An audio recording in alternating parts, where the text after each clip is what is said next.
चलो ध्यान आपो। चैप्टर नंबर 5 चैप्टरનું નામ છે સમાંતર શ્રેણી। શું નામ છે? સમાંતર શ્રેણી। ઓકે, ગણિતનું આ ચેપ્ટર છે, ધ્યાન આપવાનું। તો એમાં આપણે એક્સરસાઇઝ એટલે કે સ્વાધ્યાય 5.1 થી શરૂઆત કરીએ। તમને એવું થાય કે સર આ સમાંતર શ્રેણી છે શું?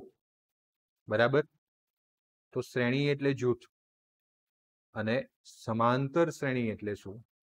તો માનો કે હું એવું કહું કે પ્રાકૃતિક સંખ્યાની શ્રેણી લખો, એટલે તમે લખો પ્રાકૃતિક સંખ્યા n બરાબર 1 2 3 4 dot dot dot dot infinity સુધી જાય, તો આ એક શ્રેણી થઈ, સિરીઝ, એક શ્રેણી।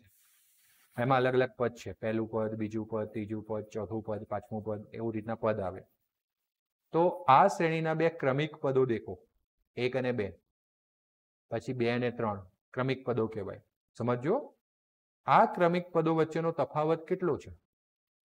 તો 1 અને 2 માં કેટલો તફાવત છે? 1 નો તફાવત છે। 2 અને 3 માં કેટલો તફાવત છે? 1 નો તફાવત છે। 3 અને 4 માં કેટલાનો તફાવત છે? તો એક એવી શ્રેણી, આને શ્રેણી કહેવાય, એક એવી શ્રેણી જેમાં બે ક્રમિક પદો વચ્ચેનો તફાવત સરખો હોય। કેવો હોય? સરખો। તો આપણે એને સમાંતર શ્રેણી કહીએ છીએ। શું કહીએ છીએ?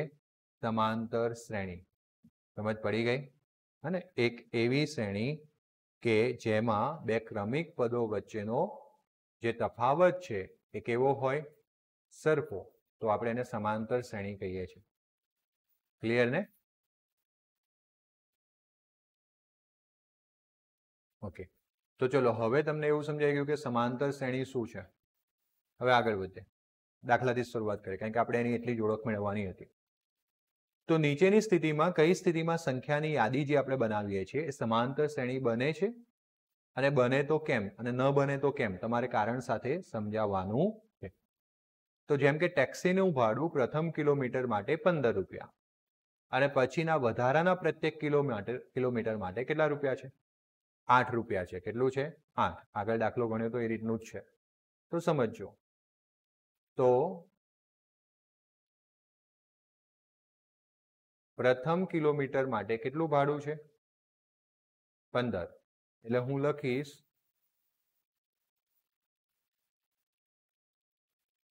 એક કિલોમીટરની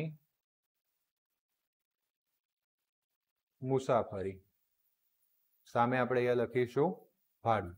તો એક એટલે પ્રથમ, કેટલા રૂપિયા થાય? 15 થાય। અગર માન લો કે 2 કિલોમીટરની મુસાફરી હોય, કેટલા કિલોમીટરની મુસાફરી હોય?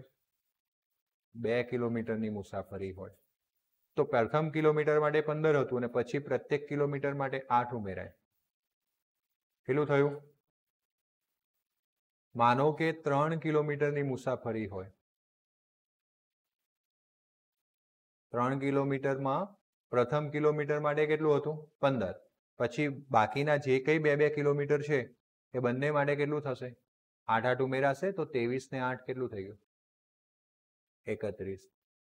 માનો કે 4 કિલોમીટરની મુસાફરી કરી, કેટલા કિલોમીટરની મુસાફરી કરી? 4। તો શું લખું બોલો?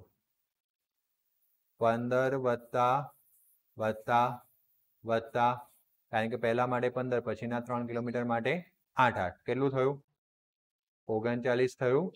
અને એક હવે છેલ્લું આપણે પાંચમું સ્ટેપ લખીએ, 5 કિલોમીટરની મુસાફરી, તો ભાડું કેટલું થાય?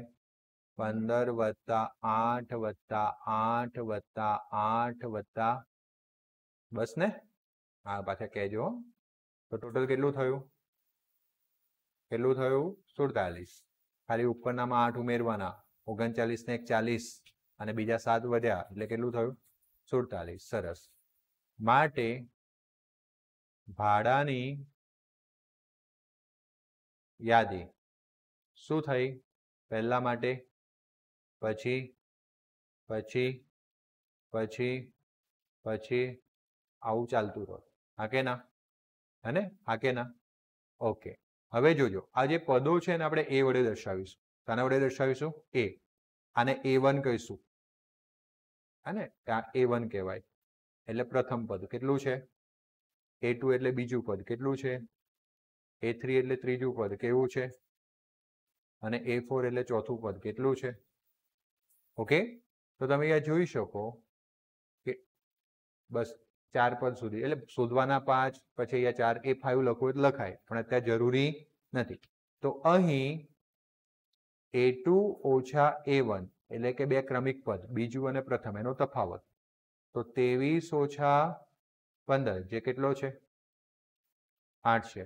એવી રીતના ત્રીજું પદ ઓછા બીજું, બીજું ઓછા પહેલું, ત્રીજું ઓછા બીજું, ત્રીજું કેટલું છે ભાઈ પદ, બોલો, એ લખેલું છે 31 ઓછા જવાબ શું થાય, અને એવી રીતના ચોથું પદ ઓછા ત્રીજું પદ, તો 39 ઓછા જવાબ શું થાય, ત્રણ પદો, ત્રણ જગ્યાએ આપણે ચેક કરી લીધું, તફાવત બદલાતો, તો આપણે લખીશું કે આપેલ યાદી અથવા તો બીજું એને શું કહેવાય, શ્રેણીમાં બે ક્રમિક પદોનો તફાવત સરખો હોવાથી આપેલ શ્રેણી એ સમાંતર શ્રેણી છે. બોલો, સમજ પડી ગઈ? હા કે ના? કોઈ નાનકડો પણ ડાઉટ હોય તો પૂછો.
ઓકે, ચલો ધ્યાન આપજો. આટલા સુધી ક્લિયર થયું ને?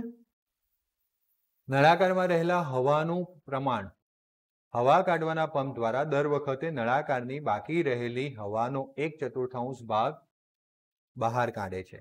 હવા કાઢવાનો પંપ છે, જે નળાકારની અંદર જેટલી હવા રહેલી છે, રહેલી હવાનો કેટલો ભાગ, બાકી રહેલી હવાનો કેટલો ભાગ બહાર કાઢે છે, સમજજો. હા, સમજવાનું છે શાંતિથી, સારી રીતના. ધારો કે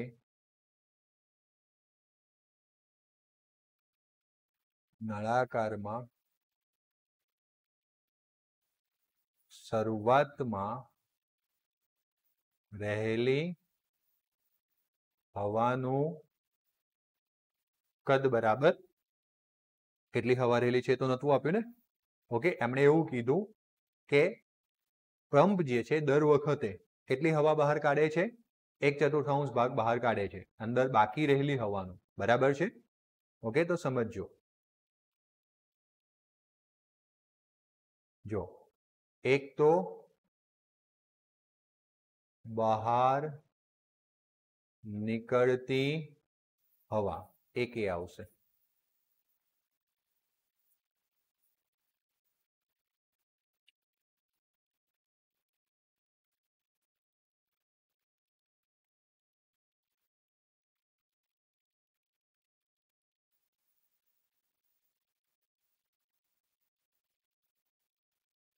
અને એક આવશે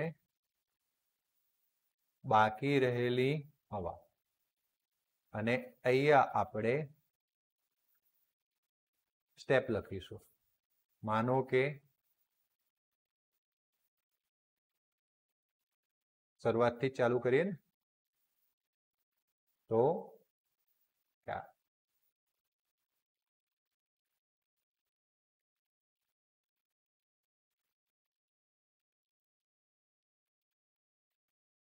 શરૂઆતમાં, તો શરૂઆતમાં કોઈ બહાર હવા નીકળવાની નથી, તો શરૂઆતમાં બાકી રહેલી હવા કેટલી હતી? ઓકે, પ્રથમ વખતે, પ્રથમ સમયે, અથવા એકચ્યુઅલીમાં સાચું લખવું હોય તો વખતે જ લખાય.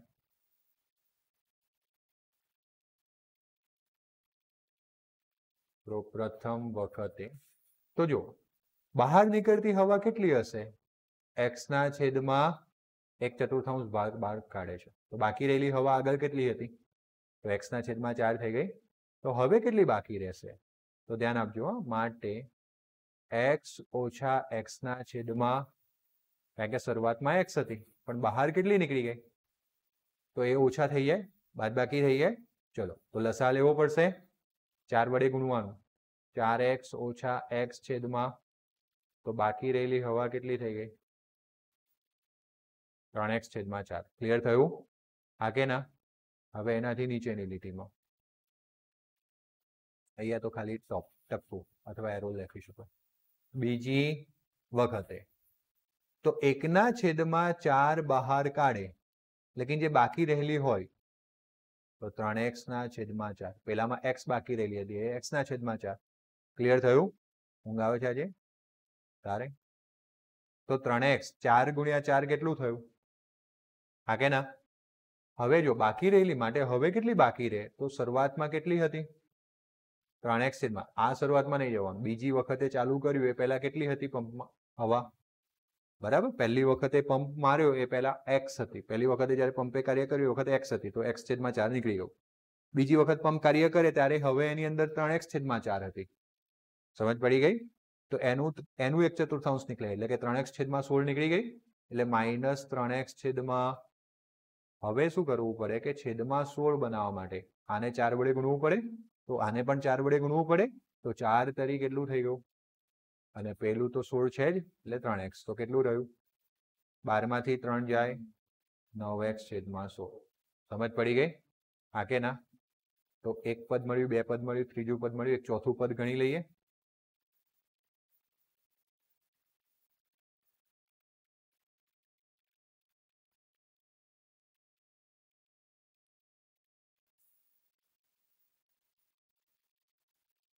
ત્રીજી વખતે હવે બાકી રહેલી હવા કેટલી છે? એનો ચોથો ભાગ બહાર નીકળે, તો 1 ના છેદમાં 4 9x છેદમાં 16 બરાબર 9x છેદમાં 16 ચોક. ઓકે, પહેલા કેટલી હવા હતી આગળના સ્ટેપમાં? 9x છેદમાં 16, એમાંથી કેટલી બહાર નીકળી ગઈ? 9x છેદમાં 64. તો લસા કેટલો બને? 64 બને. કેટલો બને?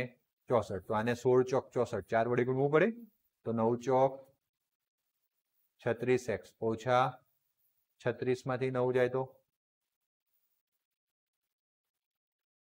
27 થાય ને? 27x છેદમાં, આવડી ગયું આટલા સુધી? હા કે ના? ઓકે, જગ્યા ખૂટવાની, કઈ વાંધો નહીં. માટે માંગેલ શ્રેણી અથવા તો યાદી કઈ થાય? તો પહેલી કોણ હતું?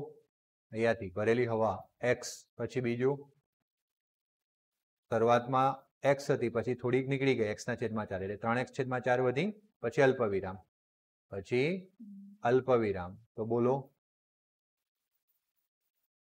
હા, એમાંથી પણ 1/4 ભાગ નીકળી ગઈ, એટલે 9x છેદમાં 16. તમે આ બોલતા હતા, એ થોડી બોલવાનું છે, બાકી રહેલી હવા બોલવાની છે. અને પછી 27x છેદમાં 64 ડોટ ડોટ ડોટ ડોટ. બરાબર ને? હા કે ના? ચલો, માટે તમારે શું કરવું પડશે? તો કે a2 ઓછા a1. તો હવે બીજું પદ, પહેલા 9 હતું એટલે આપણે બાજુમાં લખ્યું p હતું, પણ હવે લખવાની જરૂર. ચલો, આમાં બીજું પદ કયું છે બેટા? વેરી ગુડ, 3x છેદમાં 4. અહીંયા કેવી સમજ પડે છે, પણ જાતે ગણવામાં સમજ પડવી જોઈએ.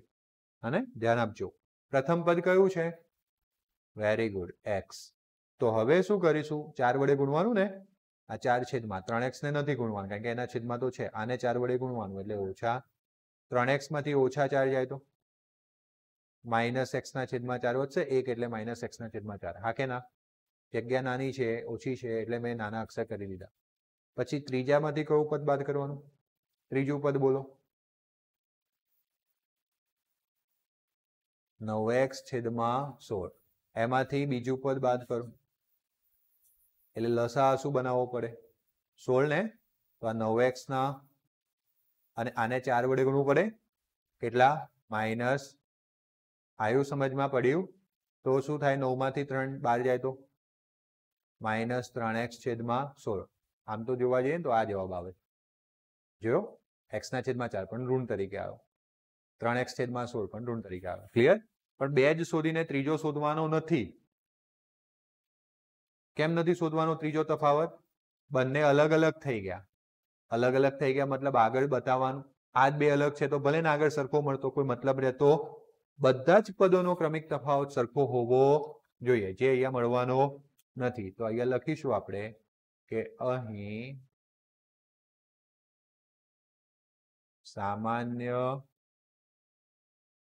શું લખ્યું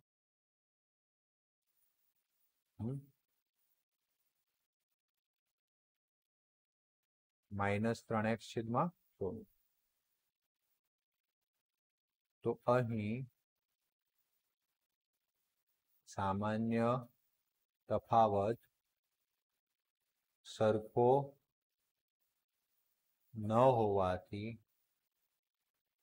આપેલ શ્રેણી સમાંતર શ્રેણી નથી સમજ પડી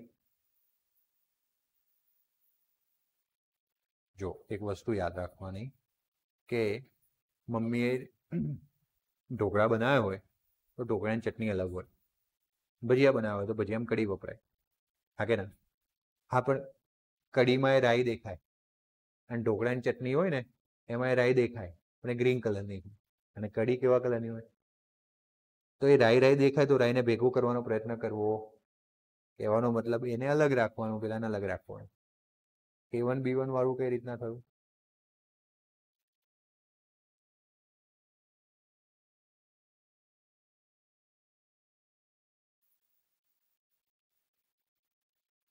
મન તો એવું યાદ આવે છે કે A1 છેદમાં A2 શોધતા હતા હા એટલે એ બોલવામાં ના બોલવામાં કેટલો ફરક છે અને બીજી વસ્તુ કે દરેક ઘરની વાત અલગ રાખવાની ભાઈ રુદ્રના ઘરની વાત મારા ઘરની વાત ભેગી કરાય એનું ઘર અલગ મારું ઘર અલગ તો પેલું ચેપ્ટર અલગ એ વસ્તુ અલગ આ ચેપ્ટર અલગ આના અલગ એટલા માટે હું તને ના પાડું છું કારણ કે જો મગજમાં ગૂંચવાડો ઉત્પન્ન થયો તો એ ગૂંચવાડાનું કોઈ સોલ્યુશન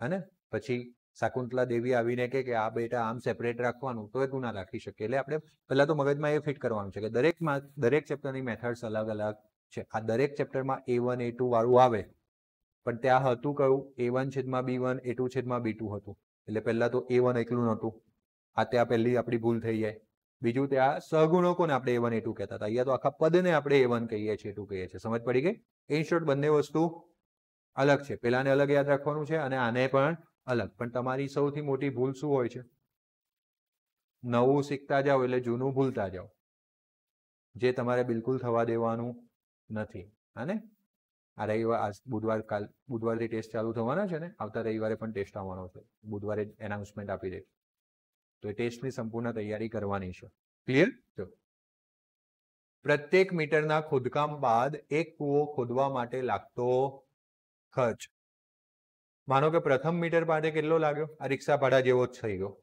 150 પછીના પ્રત્યેક મીટર દીઠ કેટલો રૂપિયા વધતો જાય બોલો સંખ્યા વાંચીને કહેવું હોય તો શું લાગે છે તમને સમાંતર શ્રેણી હશે કે નહીં હોય હશે ભાડા જેવું જ થયું ને 50-50 વધતું જ હશે તો લખીએ કે પ્રથમ અથવા 1 મીટરના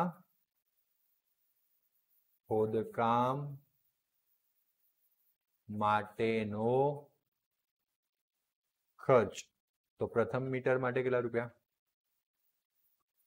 150 રૂપિયા બરાબર પછી 2 મીટરના ખોદકામ માટેનો ખર્ચ 150 વત્તા 50 ભાઈ એટલે કેટલું થાય 200 રૂપિયા. પછી 3 મીટરના ખોદકામ માટેનો ખર્ચ 150 પ્રથમના, બીજાના 50, ત્રીજાના 50, 250 રૂપિયા. ક્લિયર? સર આ તો મજા આવે, જવા દો ને. એટલે જોયું, જ્યાં સહેલું કામ હોય ત્યાં આપણે 4-5 સ્ટેપ કરી લઈએ છીએ, અને જ્યાં કામ થોડું અઘરું હતું તો 1, 2, 3, 4 માં પતાવી દીધું. હે ને? ક્લિયર છે? 4 મીટરના ખોદકામ માટેનો ખર્ચ બરાબર 150 પ્રથમ માટે, બીજા માટે 50, ત્રીજા માટે 50, ચોથા માટે 50, 300 રૂપિયા. આગળ જવું છે? બરાબર ને? સરસ. ચાલો. માટે માંગેલ શ્રેણી, સૌથી પહેલું પદ 150, બીજું પદ 200, ત્રીજું પદ, ત્રીજું, ચોથું. ગણતરી ના કરી હોય તો એ લખી શકાય. હા, પછી બધું ના આવડતું હોય તો આખા પેપરમાં લખ્યા કરવું, કશું જ ના આવડતું હોય તો. એવું નહીં કરવાનું. આટલા સુધી ક્લિયર થયું? હા કે ના? માટે A2 ઓછા, બોલો ભાઈ, A2 કેટલો? બીજું પદ. બીજું પદ કયું છે ભાઈ? 200. 200 માંથી 150 બાદ થાય, જવાબ શું આવ્યો? 50. ચલો, માટે A3 ઓછા A2. ચલો, ત્રીજું પદ.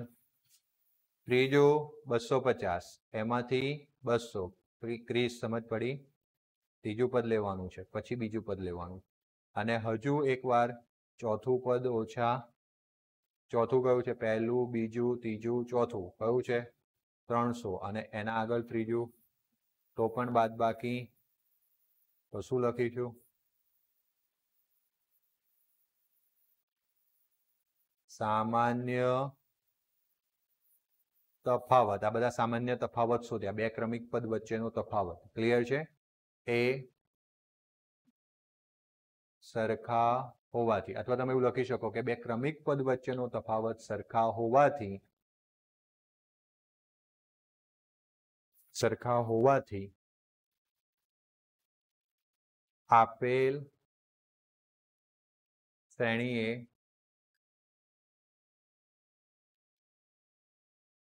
સમાંતર શ્રેણી છે. ક્લિયર થયું? હા કે ના? જેમાં જગ્યા જોઈએ એમાં નથી. 8% વાર્ષિક ચક્રવૃદ્ધિના દરથી શરૂઆતની રકમ 10,000 મૂકેલી છે, તો દર વર્ષે ખાતામાં જમા થતી રકમ. ઓકે, તો વર્ષ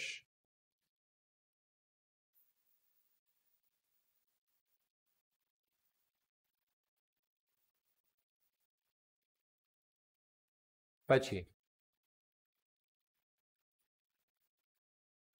ચક્રવૃદ્ધિ વ્યાજ અને વર્ષના અંતે ખાતામાં જમા થતી રકમ. ક્લિયર છે? તો શરૂઆતમાં સૌથી પહેલા 0 વર્ષ. 0 વર્ષ એટલે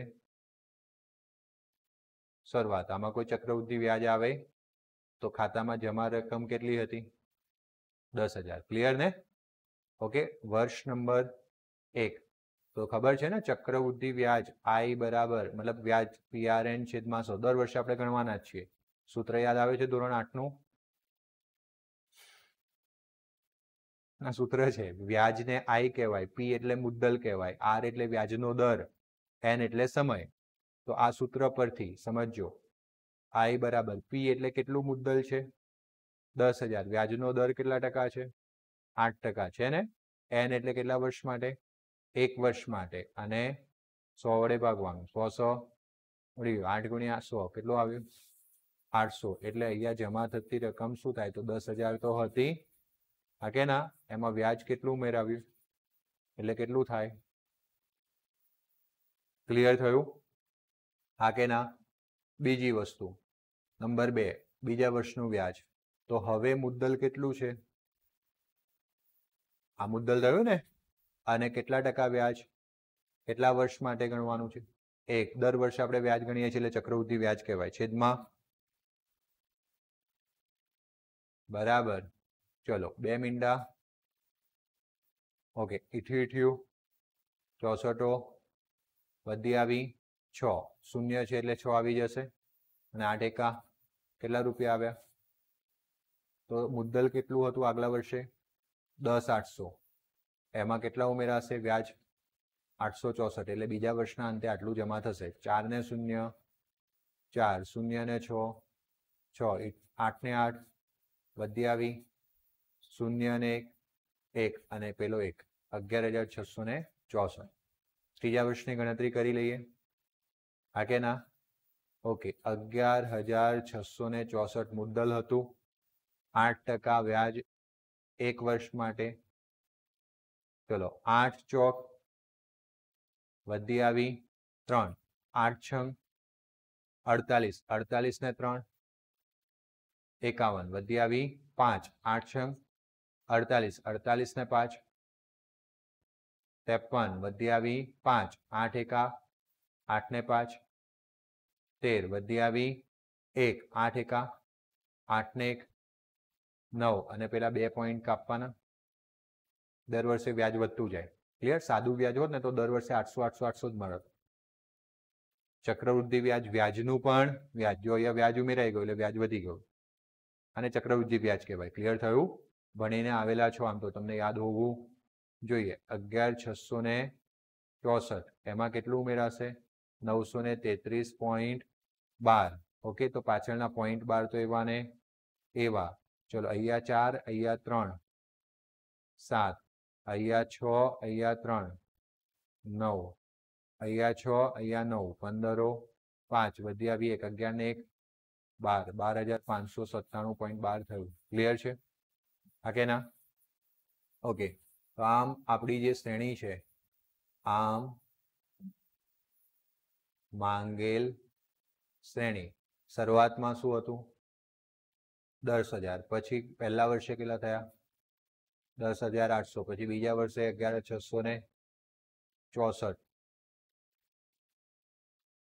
12,597.12 dot dot dot dot. Okay, ચલો માટે A2 ઓછા તો A2 કેટલો છે? માઇનસ. મેં તમને કીધું આવા પ્રકારના દાખલા હોય તો અહીંયાથી ઉઠાવવાનું. એમ પણ 800 જ આવે ને? હા કે ના? ચલો માટે A2 સોરી A3 ઓછા તો A3 કેટલો છે?